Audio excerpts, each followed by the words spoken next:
আমার সাথে যেটা হয়েছে সেটা আগে তোমাদের সাথে একটু শেয়ার করি, তারপর আসছি রিভিউতে।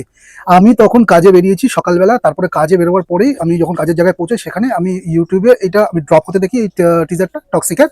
তো আমি দেখার পরে আমি জাস্ট মাইন্ড ব্লোয়িং, মাথা খারাপ হয়ে গেছে, মাথা নষ্ট হয়ে গেছে, সাদা ভাঙা এক্সপিরিয়েন্স হচ্ছে। টেস্টোস্টেরন লেভেল আমার মানে মাথা খারাপ করে দিয়েছে এই টিজারটা দেখে। আমি ভাবছি ভাই কতক্ষণে গিয়ে আমি তোমাদের সাথে এটা শেয়ার করবো, রিভিউটা করবো, কিন্তু এতটাই আমার লেট হয়ে গেল কাজ থেকে সেরে এসে বাড়ি পর্যন্ত আসতে, স্টুডিওতে আসতে।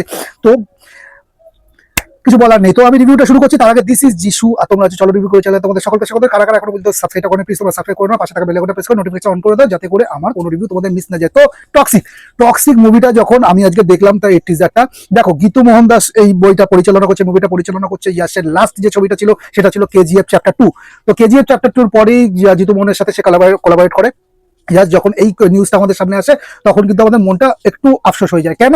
কারণ গীতু মোহন দাস ভালো পরিচালক, কিন্তু উনি নিশ মার্কা ছবি বানান, এই ধরনের ছবি মানে হাই অকটেন সিনেমা উনি বানান না। আর ইয়াসের ফোটে এটাই যে সে হাই অকটেন ছবি, আর আমরা ইয়াসের কাছে সেটা এক্সপেক্ট করি। তো একটুখানি আমরা ডিসঅ্যাপয়েন্ট হয়েছিলাম।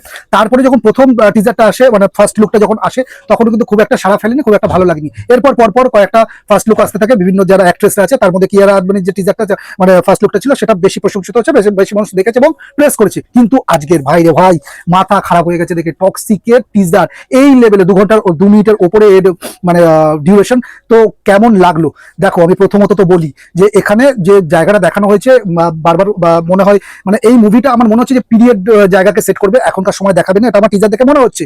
আর যে বারবার করে যে ডান্স বারের জায়গাগুলোকে বারবার করে দেখানো হচ্ছিল, সেইটাও কিন্তু এখানে এস্টাবলিশড হয়েছে যে কেন ডান্স বারটাকে দেখানো হচ্ছে বারবার করে। তো এবার আমি বলি যে টিজারটা আমার কেমন লেগেছে। দেখো, প্রথমে আমরা দেখতে পাচ্ছি যারা বিশাল বড় ডন আছে এবং তার প্রচুর লোকজন আছে। কেউ একজন মারা গেছে, তো তার ফিনারেল চলছে, তো তার কফিন বক্সটা ভেতরে ঢোকানো হচ্ছে। সেই সময় বাইরে থেকে ফিনারেলের যে জায়গাটা, সেই গ্রাউন্ডের বাইরে থেকে একটা গাড়ি ঢুকছে, ঠিক আছে, নর্মাল গাড়ি একটা ঢুকছে। তো তারা তখন ওইদিকে তাকায় এবং তারপরে দেখা যায় যে গাড়িটা থামার পরে ওখান থেকে আমরা ভেবেছিলাম যে ওখান থেকে প্রথম ইয়াসি বেরোবে, কিন্তু না, সেখানে একজন আতপাগলা বলবো না, খ্যাপাটে টাইপের একটা বুড়ো বেরোয়, উঠেই সে মানে মাথা মানে মাল খেতে শুরু করে, একটা মদের বোতল খেয়ে সে ডাইনামাইটের যে মেশিনটা সেটা সেট করে। তো পুরো জায়গাটা ডাইনামাইট করা আছে, তো সে সেই জায়গাগুলো সেট করছে। আর এখানকার যে ফিনালের যে গুন্ডাগুলো আছে বা ডনের যে লোকগুলো আছে, তারা এই পুরো ব্যাপারটা দেখছে। এইবার ভিতরে চলে ইয়াশ, আর ওখানে একটা ফরেন কান্ট্রির মেয়ে আছে, মানে সেরকমই একজন মেয়েকে দেখিয়েছে। তো তাদের দুজনের মধ্যে সঞ্জু মুভির ভাষায় বললে ঘাপাঘাপ চলছে, ঠিক আছে। এইবার আমি ভাবছি যে এটা কি ইয়াশ, কারণ এই লিস্টার একজন স্টার, এরকম কি একটা সিন সে করবে? ভাইরে ভাই, মাথা খারাপ হয়ে যাবে। তো ডান্স, এবার আমি যদি বলি যে পিকে মুভির একটা ডায়লগ মানে একটা শব্দ উঠিনি, ডান্সিং কার। তো ডান্সিং কার চলছে, ভিতরে কি হচ্ছে আমরা পরিষ্কার বুঝতে পারছি। এবার সেটা সিম্বলিজম বাইরে থেকে কিভাবে আনা হয়েছে, যে ডায়নামাইটটা সেট করা হচ্ছে, সেখানে যে রডের মধ্যে যে হোলের মধ্যে যে রডটা ঢোকানো হয়েছে সেটা বারবার করে আপ ডাউন করছে, আর ভিতরে যেটা হচ্ছে আমরা বুঝতে পারছি তারই সিম্বলিক হিসাবে ওটা আপ ডাউন করতে দেখা যাচ্ছে। এবং এরপর যখন চরম মুহূর্ত আসে, তো সেই সময় ওখানটা ব্লাস্ট হয়। তো হিরোকে এইভাবে প্রেজেন্স করার যে মাথায় আইডিয়াটা কার এলো ভাই, মাথা খারাপ করা, মাথা নষ্ট করা। ওই ডায়নামাইটের যে ব্লাস্টটা হয় তাতে আমরা বুঝতে পারি ওই সিম্বলিজম এইভাবেই করা হয়েছে যে ইয়াসের যে ক্যারেক্টারটা আছে সে এতটাই টক্সিক এবং এতটাই মানে টক্সিসিটি ঝলকে ঝলকে পড়ছে পুরো টিজারটার মধ্যে। আর তারপরে যখন ইয়াসের এন্ট্রি হচ্ছে, সে দরজার মধ্যে লাথি মেরে বেরোচ্ছে এবং তারপর আস্তে আস্তে বেরোচ্ছে। আর ওই গুন্ডাগুলো তখন ওকে দেখে তেড়ে আসতে বন্দুক ফন্দুক নিয়ে, তার মধ্যে একজন যে ওখানকার ছেলে আছে, মানে ছেলে বলতে যে গুন্ডাটা আছে, সে কোনো রকমের শুয়ে পড়ে মানে বন্দুক নিয়ে।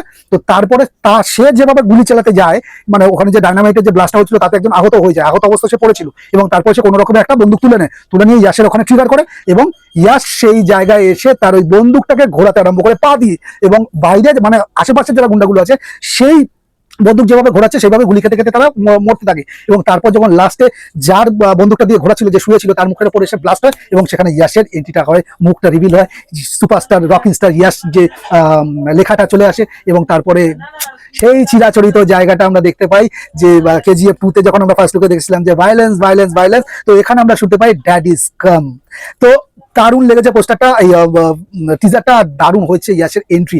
আমরা এইবার বলতে পারি যে ধুরন্ধর 2 আমাদের মনেই হচ্ছিল একবার যে টক্সিক ধুরন্ধর 2 এর সামনে কি দাঁড়াতে পারবে। ধুরন্ধর যেখানে এই লেভেলে সাকসেস পেয়েছে, তারপর যখন সিকুয়েলটা আসবে তখন কি দাঁড়াতে পারবে? তো হ্যাঁ, এইবার বলতে পারি যে হ্যাঁ দাঁড়াতে পারবে এবং লিটারেলি চ্যালেঞ্জ করবে টক্সিক।